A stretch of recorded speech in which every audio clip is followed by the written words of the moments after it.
I excuse ముఖ్యంగా ఈరోజు దాదాపు 12 కోట్ల రూపాయలతో వివిధ ఎక్విప్మెంట్ను ఈరోజు నిమ్స్లో ప్రజలకు అందుబాటులో తీసుకురావడం జరిగింది.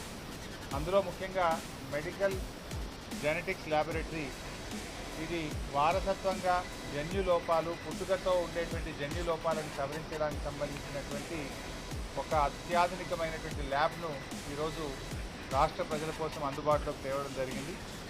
అదేవిధంగా మల్టీ డిసిప్లినరీ రీసెర్చ్ యూనిట్ కూడా ఒకటి ఈరోజు నిమ్స్లో అందుబాటులోకి తీసుకొచ్చాం.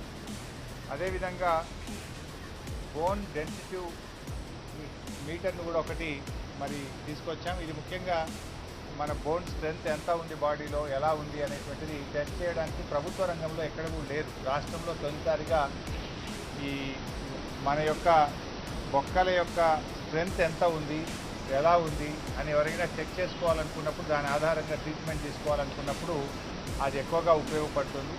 ఒకసారి నడుము పడిపోయిన తర్వాత తిరిగి కోలుకునే అవకాశం ఉండదు. ముందుగా తెలుసుకోగలిగితే దానికి అవసరమైన ట్రీట్మెంట్ ఇచ్చి వాళ్ళని కాపాడుకునేటువంటి అవకాశం ఉంటుంది. కనుక రాష్ట్రంలోనే తొలిసారిగా ప్రభుత్వ రంగంలో ఈ మిషన్ను మరి తీసుకురావడం జరిగింది. అదేవిధంగా న్యూమాటిక్ ట్యూబ్ సిస్టమ్ కూడా ఒకటి అందుబాటులోకి తెచ్చారు. ఆయా డిపార్ట్మెంట్లకు సంబంధించినటువంటి మరి పరీక్షలకు సంబంధించింది ల్యాబ్కు పంపాలంటే ఇంతకుముందు మాన్యువల్గా మనుషులు తీసుకొని వెళ్ళేవారు. నిమ్స్ అనేది చాలా పెద్దది, ఎక్కడి నుంచి ఎక్కడికో తీసుకుపోవాలంటే కష్టం. కనుక ఆటోమేటిక్ సిస్టంలోనే వాళ్ళ డిపార్ట్మెంట్లో వాళ్ళు ఆ టెస్టింగ్ ఎక్విప్మెంట్ను, టెస్ట్ చేయాల్సిన శాంపుల్స్ను అందులో పెడితే అది డైరెక్ట్గా వెళ్ళి ల్యాబ్కి వెళ్ళిపోతుంది. ల్యాబ్లో వాళ్ళు మళ్ళీ టెస్ట్ చేసి ఆ ఎంటీది మళ్ళీ రిటర్న్ పంపేటువంటి అవకాశం ఉంటుంది. సో దీనికి సంబంధించి న్యూమాటిక్ ట్యూబ్ సిస్టమ్ కూడా దాదాపు 2.5 కోట్ల రూపాయలతో నిమ్స్లో అందుబాటులోకి తేవడం జరిగింది. ముఖ్యంగా ఈరోజు మేము గతంలో ఎమ్మెల్యేలుగా ఉన్నప్పుడు, మంత్రులుగా ఉన్నప్పుడు కూడా నిమ్స్లో బెడ్ దొరకడం అనేది చాలా కష్టం. నిజంగా పేద ప్రజలందరికీ నిమ్సే చాలా ముఖ్యమైనటువంటిది. గౌరవ ముఖ్యమంత్రి గారు ఈ మధ్య కేసీఆర్ గారు రివ్యూ చేసి నిమ్స్ను మరింత బలోపేతం చేయాలని చెప్పి కేసీఆర్ గారు మరో 200 పడకల ఐసీయూ కేంద్రాలని నిమ్స్కు మంజూరు చేయడం జరిగింది. ఇప్పటి వరకు మనకు నిమ్స్లో ఉన్నటువంటి ఐసీయూ బెడ్స్ కేవలం 155, 155 ఐసీయూ బెడ్లే ఉన్నాయి. మొన్న ఈ మధ్యకాలంలో గౌరవ ముఖ్యమంత్రి గారు రివ్యూ చేసి మరో 200 ఐసీయూ బెడ్స్ను నిమ్స్లో యాడ్ చేయాలని చెప్పి ముఖ్యమంత్రి గారు ఆదేశం ఇచ్చారు. ఈ 200 బెడ్స్ ఇప్పుడే నేను డైరెక్టర్ గారితో రివ్యూ చేసి జనవరి 15వ తేదీ కల్లా పూర్తి చేయాలని చెప్పి ఆదేశాలు ఇవ్వడం జరిగింది. సో దట్ ఏమైందంటే 155కి ఇంకో 200 యాడ్ అయిపోతే 355 ఐసీయూ బెడ్లు నిమ్స్లో పేద ప్రజలకు అందుబాటులోకి వచ్చే అవకాశం ఉంటుంది. అందువల్ల ఈ 200 ఐసీయూ బెడ్స్ గౌరవ ముఖ్యమంత్రి గారు ఏదైతే శాంక్షన్ ఇచ్చారో వచ్చే 30-40 రోజుల్లోగా యుద్ధ ప్రాతిపదికన పనులు పూర్తి చేయండి. ఒకవేళ థర్డ్ వేవ్ అని కూడా చర్చ వస్తుంది కనుక ఈ 200 ఐసీయూ బెడ్స్ని మనం పూర్తి చేసుకోగలిగితే ఎట్లాంటి ప్రత్యేకమైన పరిస్థితుల్లో కూడా మనం ప్రజలకు సేవ చేసే అవకాశం ఉంటుంది. యుద్ధ ప్రాతిపదికన ఆ పనులు పూర్తి చేయాలని చెప్పి ఆదేశించడం జరిగింది. మరీ ముఖ్యంగా చాలా సందర్భాల్లో గౌరవ ఎమ్మెల్యేలు కూడా మాకు ఫోన్ చేస్తుంటారు. గతంలో మేము కూడా ఎమ్మెల్యేలుగా, మంత్రులుగా ఉన్నప్పుడు నిమ్స్ ఆసుపత్రిలో వెంటిలేటర్ దొరకాలంటే చాలా కష్టమయ్యేది. వెంటిలేటర్ల సంఖ్య చాలా తక్కువగా ఉండేది. పేదవాళ్ళు ప్రైవేట్లో వెంటిలేటర్ మీద ఉండాలంటే రోజుకు ₹1,00,000 ఖర్చు పెట్టలేని పరిస్థితి ఉండేది. నిమ్స్లో ఇప్పటి వరకు 89 వెంటిలేటర్లు మాత్రమే ఉన్నాయి. సో మరొక 120 వెంటిలేటర్లు కూడా వెంటనే యాడ్ చేయాలని చెప్పి నిర్ణయం తీసుకున్నాం. అది కూడా గౌరవ ముఖ్యమంత్రి గారు మాకు అనుమతి ఇచ్చారు. ఈ ఉన్న 89కి 120 కొత్త వెంటిలేటర్లు యాడ్ చేస్తే 209 వెంటిలేటర్లు నిమ్స్లో అందుబాటులోకి వస్తాయి. అంటే ఐసీయూ బెడ్స్ ఉన్నదానికంటే డబుల్ చేస్తున్నాం, వెంటిలేటర్లు కూడా ఉన్నదానికంటే డబుల్ చేసి రాబోయే రోజుల్లో నిమ్స్లో ఇటు ఐసీయూ బెడ్ కానీ వెంటిలేటర్ కానీ పేద ప్రజలకు ఇబ్బంది ఉండకుండా కొత్తగా 200 ఐసీయూ బెడ్స్ను, 120 వెంటిలేటర్లను కూడా నిమ్స్లో వచ్చే 45 రోజుల్లో అందుబాటులోకి తేవాలని చెప్పి డైరెక్టర్ గారికి, హెచ్ఓడీస్ అందరికీ కూడా చెప్పడం జరిగింది. యుద్ధ ప్రాతిపదికన పనులు కూడా పూర్తి చేయాలని చెప్పి చెప్పడం జరిగింది. అంతేకాకుండా ముఖ్యంగా ఆయా హెచ్ఓడీస్తో మాట్లాడినప్పుడు కొంత ఎక్విప్మెంట్ అడిగినారు వాళ్ళు. ముఖ్యంగా ఇంకా స్ట్రెంథెన్ చేయడానికి కార్పొరేట్ ఆసుపత్రులతో పోటీపడి క్వాలిటీ ట్రీట్మెంట్ ఇవ్వాలి.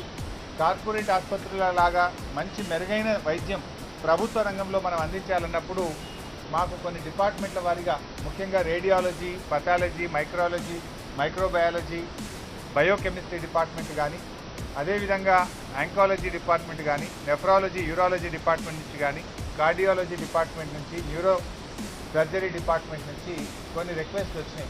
మాకు ఇంక ఈ ఎక్విప్మెంట్ తెచ్చినట్టయితే మేము ఇంకా బాగా నిమ్స్లో పనిచేయగలుగుతాం, ఇంకా మంచి సర్జరీస్ చేయగలుగుతాం, ఇంకా ఎఫెక్టివ్గా ఎఫిషియెంట్గా పనిచేయగలుగుతాం, మాకు ఈ ఎక్విప్మెంట్ కావాలని చెప్పి ఆయా హెచ్ఓడీస్ నుంచి మాకు కొంత రిక్వెస్ట్ వచ్చింది. ఇవన్నీ కలిపితే దాదాపు 153 కోట్ల రూపాయల ఎక్విప్మెంట్ అవసరం ఉంది.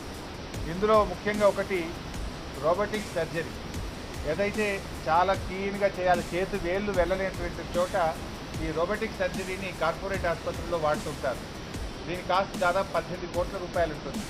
సో ఆ రోబోటిక్ సర్జరీ ఎక్విప్మెంట్ కూడా ఇవ్వగలిగితే ఒక 4 డిపార్ట్మెంట్లు మేము బాగా పనిచేయగలుగుతాం. ఆ ఎక్విప్మెంట్ కూడా మాకు కావాలని చెప్పి వారు కోరడం జరిగింది. ఇది first time in government sector. ఇంతవరకు ప్రభుత్వ రంగంలో ఈ రోబోటిక్ సర్జరీ ఎక్విప్మెంట్ ఇంతవరకు అందుబాటులో లేదు. సో ఈ రోబోటిక్ సర్జరీ ఎక్విప్మెంట్ కానీ ఆయా డిపార్ట్మెంట్లలో మరి కావలసినటువంటి అధునాతనమైనటువంటి ఎక్విప్మెంట్ల కోసం ముఖ్యంగా వాళ్ళు రేడియోథెరపీలో లినాక్ అనేటువంటి ఎక్విప్మెంట్ చాలా కాస్ట్లీ ఎక్విప్మెంట్, దాదాపు 3.5-4 కోట్ల రూపాయల 20 crores. లినాక్ అనే ఎక్విప్మెంట్ దాదాపు 20 కోట్ల రూపాయల కాస్ట్ ఉంటుంది. క్యాన్సర్ పేషెంట్స్ నయం చేయడానికి ఇది మాకు చాలా అవసరం అని చెప్పి మరి వాళ్ళు ఆంకాలజీ డిపార్ట్మెంట్ నుంచి వారు రిక్వెస్ట్ చేసింది.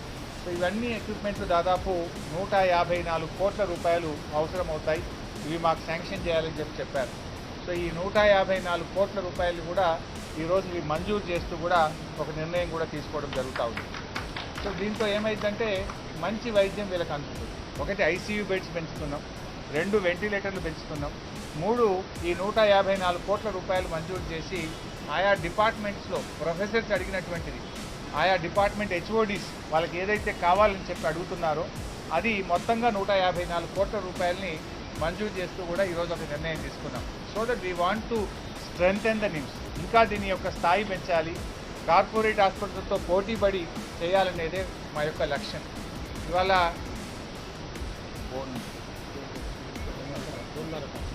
బోన్ మారో ట్రాన్స్ప్లాంటేషన్ పేద ప్రజలకు ఆరోగ్యశ్రీ కింద ₹1 ఖర్చు కాకుండా నిమ్స్లో బోన్ మారో ట్రాన్స్ప్లాంటేషన్ కూడా చేస్తున్నాం. ఇది ఆరోగ్యశ్రీ కింద చేస్తున్నాం. 8 మందికి ఏకకాలంలో చేసే అవకాశం ఉంది. ఇప్పుడే విజిట్ చేస్తే 5 పేషెంట్స్ ఉన్నారు అక్కడ. 5కి బోన్ మారో ట్రాన్స్ప్లాంటేషన్ చేసి వాళ్ళు నయమవుతూ చక్కగా బయటకు వస్తూ ఉన్నారు. పేదవారికి ఆరోగ్యశ్రీ కింద నిమ్స్లో 8 పడకల బోన్ మారో ట్రాన్స్ప్లాంటేషన్ కూడా అందుబాటులోకి తెచ్చినాం. దాన్ని కూడా బాగా స్ట్రెంథెన్ చేయడం కూడా జరుగుతూ ఉంది. సో ఇట్లా ప్రభుత్వ పరంగా ఇంకా ఈ వైద్యాన్ని బలోపేతం చేయడానికి ఇటు నిమ్స్ను బలోపేతం చేసుకోవడంతో పాటు మరో కొత్తగా 4 ఆసుపత్రులు హైదరాబాద్లో తేవడం కోసం కూడా మేము ప్రయత్నం చేస్తున్న విషయం మీ అందరికీ తెలుసు. దానికి సంబంధించి కూడా మరి అధికారులు ఎస్టిమేట్లు రెడీ చేస్తూ ఉన్నారు, ప్రిపేర్ అవుతూ ఉన్నాం. మరో 4 సూపర్ స్పెషాలిటీ ఆసుపత్రులు అటు టిమ్స్ కానీ చెస్ట్ ఆసుపత్రిలో కానీ మనకు అల్వాల్లో ఒకటి, అదేవిధంగా మన గడ్డి అన్నారం ఫ్రూట్ మార్కెట్లో ఒకటి, 4 వైపులా 4 హైదరాబాద్లో 1000 పడకల కార్పొరేట్ ఆసుపత్రులు నిమ్స్ తరహాలో నిమ్స్ స్థాయిలో దానికి TIMS Telangana institute of medical sciences కింద మరో 4 ఆసుపత్రులు తేవడానికి కూడా గౌరవ ముఖ్యమంత్రి గారు నిర్ణయించారు. దాంట్లో కూడా ఈరోజు మన ప్రభుత్వం మరి ముందుకు పోతూ ఉంది. సో ఈరోజు నిమ్స్ ఆసుపత్రిలో ఇంకా పడకలు పెంచే విషయంలో కూడా మేము ఆలోచిస్తూ ఉన్నాం. ఈ మధ్యనే మా డైరెక్టర్ గారు ఏమడిగిందంటే మనకు హై రిస్క్ ప్రెగ్నెంట్ పేషెంట్స్ కోసం కొంత ఇబ్బంది ఉన్నది. మరి పేట్ల బుర్జు మనకు హైదరాబాద్లో అటువైపే ఉంది, కానీ నిమ్స్లో అటువంటి సౌకర్యం లేదు. నిమ్స్లో అన్ని హెచ్ఓడీస్ ఉంటారు. ఒక గర్భిణీ స్త్రీ గుండె జబ్బుతో ఇబ్బంది పడవచ్చు, లేదా కిడ్నీ సమస్యతో ఇబ్బంది పడవచ్చు, లేదా హై బీపీ హై షుగర్తో ఇబ్బంది పడవచ్చు. అటువంటి వాళ్ళ డెలివరీస్ జరగాలంటే నిమ్స్లో అందరూ సూపర్ స్పెషాలిటీస్ అందుబాటులో ఉంటాయి కనుక గైనిక్ వింగ్ కూడా ఇక్కడ ఒకటి పెట్టగలిగితే పేదవాళ్ళకి మేము సాయం చేయగలుగుతామని చెప్పి మా సూపరింటెండెంట్ మా డైరెక్టర్స్ అందరూ కూడా కోరితే ఒక 200 పడకల ఒక ఎంసీహెచ్ హాస్పిటల్ని కూడా మరి నిమ్స్కు అటాచ్డ్గా తేవాలని చెప్పి కూడా ఒక నిర్ణయం తీసుకుంటా ఉన్నాం.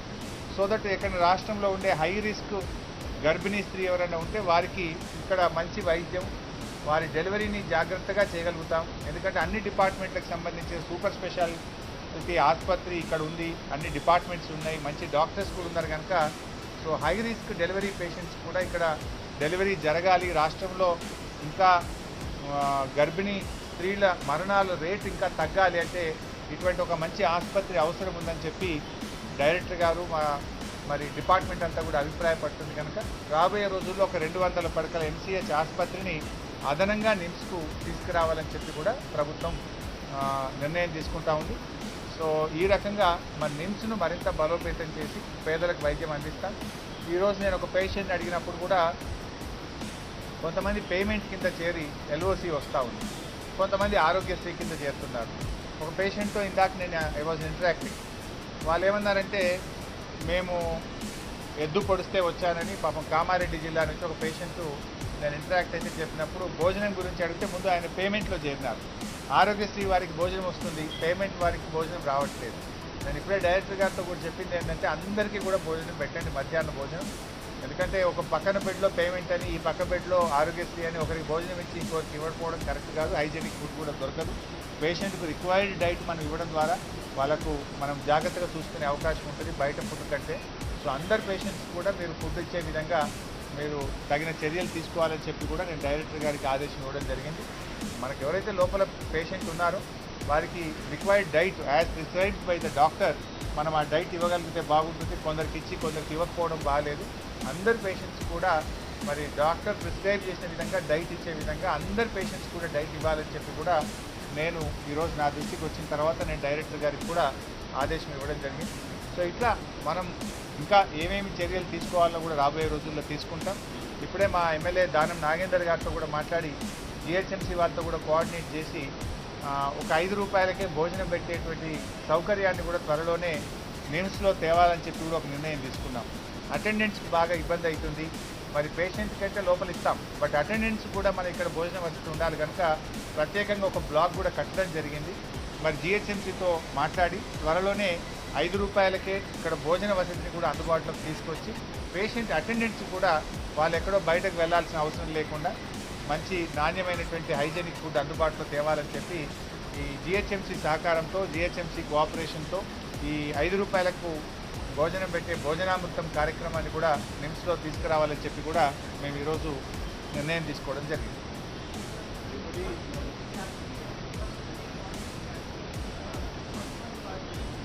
See, we are taking all precautions and measures. अभी तक तो तेलंगाना में ओमाइक्रॉन का तो कोई केस आया नहीं. हमारा को वो जो 11 कंट्रीज से लोग आ रहे हैं उसमें 13 we have found 13 positive cases. वो 13 पॉजिटिव केसेस का सैंपल्स हम लैब में भेजा है, तो वहाँ पर तो ओमाइक्रॉन का तो आया नहीं है. देश में तो पूरे थोड़े थोड़े राज्यों में we are seeing omicron cases are coming up, but we are taking all precautions. Ministry of health से भी हमारा को हर दिन every alternate day they are giving us some preparatory methods and measures to be taken. So we are trying to take all measures and all precautions.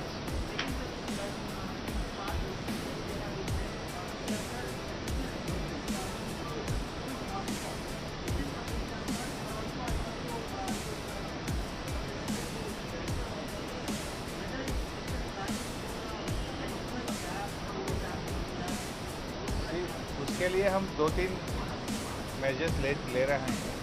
एक हमारा testing बढ़ाने के लिए we have taken a decision.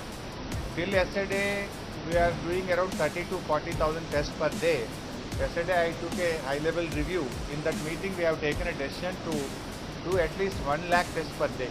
जितना हो सके test बढ़ाने के लिए हम हमारे डिपार्टमेंट को आदेश दे चुके हैं. एक टेस्ट बढ़ाएंगे. दूसरा हमारा CM साहब भी इंस्ट्रक्शन दे चुके हैं मास्क ज़रूर लगाने के लिए. So we are trying to take the help of the municipal and Panchayat Raj and police department. We are telling the people to wear the mask compulsory. And thirdly, we are trying to improve the vaccination. अभी तो हमारा first vaccination तो 93% हो गए above national average. Second vaccination में we are around 47-48%. हमारे को बीच में थोड़ा डोसेस नहीं मिलने से वो सेकेंड वैक्सीन का कमिटमेंट 15 दिसंबर के बाद ज़्यादा आ रहा है.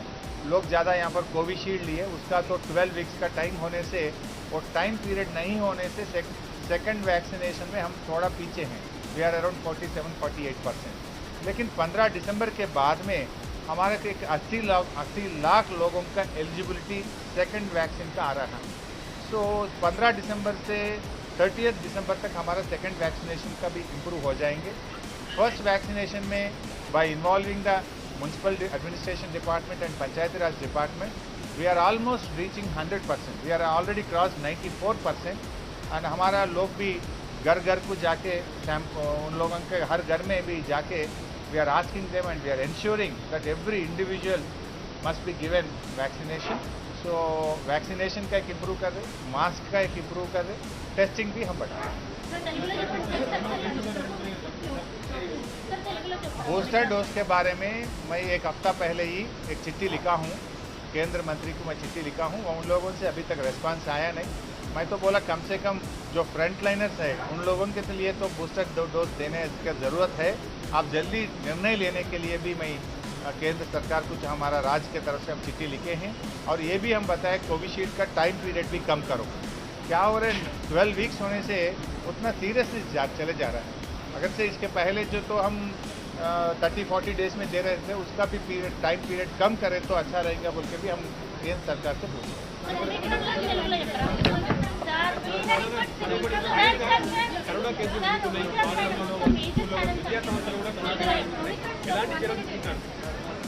సో ఒమిక్రాన్ సంబంధించి ఇప్పటివరకైతే మన రాష్ట్రంలో ఎలాంటి కేసులు గుర్తించబడలేదు.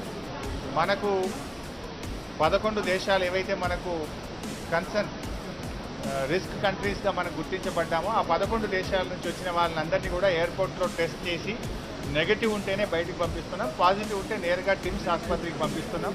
13 మందిని మనం పాజిటివ్ కేసెస్ని గుర్తించాం.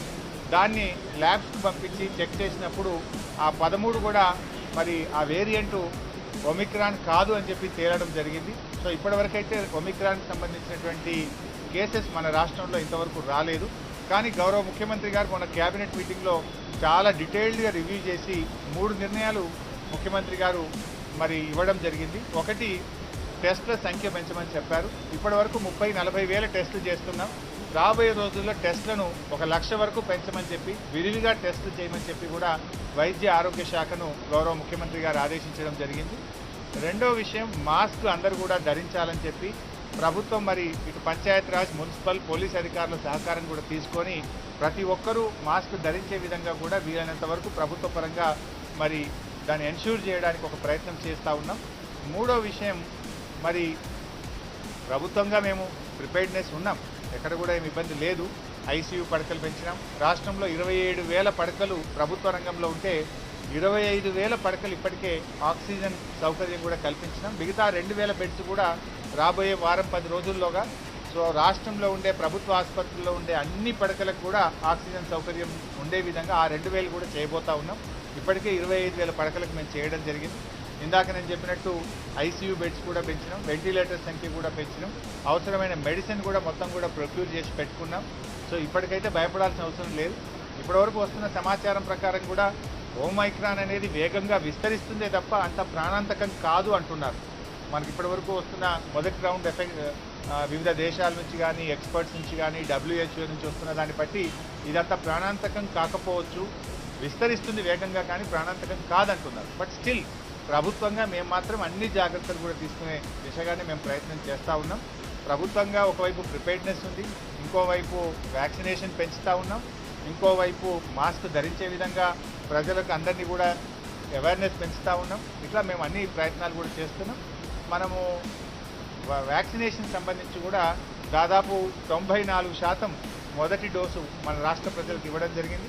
మిగతా 6% ఇవ్వడానికి కూడా మేము ప్రయత్నం చేస్తున్నాం.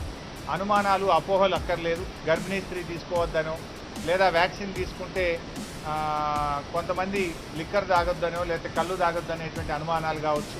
ఇట్లా కొన్ని అపోహలు ఉండి కొంతమంది తీసుకోవడం లేదు.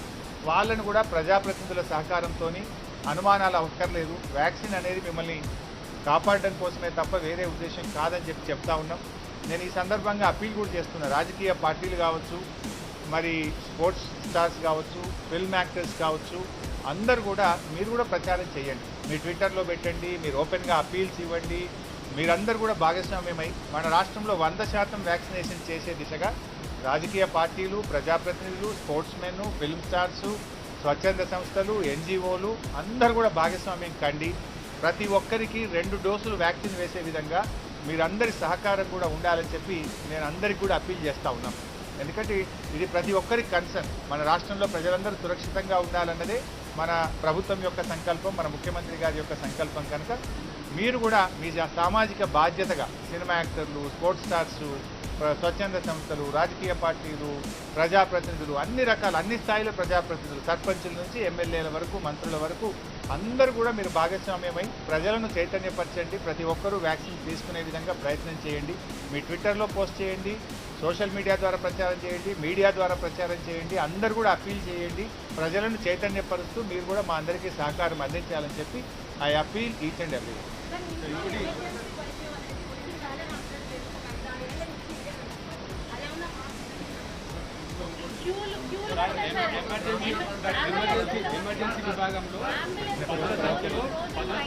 ఒక్క నిమిషం ప్లీజ్ ఒక్క నిమిషం బాబు. ఇప్పుడు 3 విషయాలు మీకు స్పష్టంగా చెప్పాను. ఇంతకు ముందున్న ఐసీయూ బెడ్స్ అన్ని, ఇప్పుడున్న ఐసీయూ బెడ్స్ అన్ని అనేటువంటిది మీకు నేను క్లారిటీగా చెప్పాను. మీరు అడిగిన ప్రశ్నలోనే సమాధానం ఉంది. ఇందాక నేను ఏం చెప్పినా, ఇంతకుముందు కేవలం 155 ఐసీయూ బెడ్లు ఉండటం ద్వారా బెడ్లు ఫుల్ ఉన్నాయని చెప్పి పేషెంట్స్ తీసుకునే పరిస్థితి ఉండేది కాదు. ఈ మధ్యనే గౌరవ ముఖ్యమంత్రి గారు మాకు మరో 200 ఐసీయూ పడకలు శాంక్షన్ చేసింది కనుక we are more than doing double. 155 ఇంతకుముందు ఉంటే ఇప్పుడు 200 యాడ్ చేస్తున్నాం. అంటే డబుల్ కంటే ఎక్కువ ఐసీయూ బెడ్స్ పెంచుతున్నాం. ఇంతకుముందు వెంటిలేటర్లు లేవు, 89 వెంటిలేటర్లు మాత్రమే ఉండేది. వెంటిలేటర్ ఖాళీగా లేదని పేషెంట్ని వెనక్కి పంపించే పరిస్థితి ఉండేది. దీన్ని గుర్తించిన ముఖ్యమంత్రి గారు మరో 120 వెంటిలేటర్లు యాడ్ చేస్తున్నాం. 89 ఎక్కడ, 120 ఎక్కడ, అప్పుడు 2 కలిపితే 209 అవుతున్నాయి. సో దాన్ని కూడా మేము ప్రయత్నం చేస్తున్నాం. హెచ్ఓడీస్తో కూడా మేము మాట్లాడి ఇంకా మోర్ ఎఫెక్టివ్గా పనిచేస్తూ, ఇంకా మోర్ ఎఫెక్టివ్గా ఆక్యుపెన్సీ రేషియోను పెంచే విధంగా, పేదలకు వైద్యం అందించే విధంగా చేస్తాం. ఇవాళ నిమ్స్లో జరిగేటువంటి వైద్యంలో దాదాపు 80% ఫ్రీగా ఆల్మోస్ట్